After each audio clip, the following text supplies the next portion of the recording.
নির্মল প্রত্যুষে আজি যত ছিল পাখি, বনে বনে শাখে শাখে উঠিয়াছে ডাকি।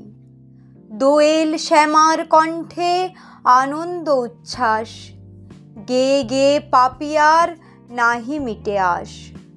করুণ মিনতি স্বরে অশ্রান্ত কোকিল, অন্তরের আবেদনে ভরিছে নিখিল।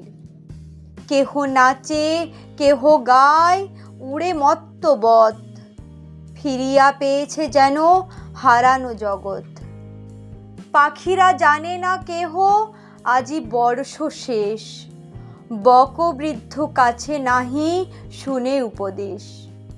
যতদিন এ আকাশে এ জীবন আছে, বরষের শেষ নাহি তাহাদের কাছে। মানুষ আনন্দহীন নিশিদিন ধরি, আপনারে ভাগ করে শতখানা করি।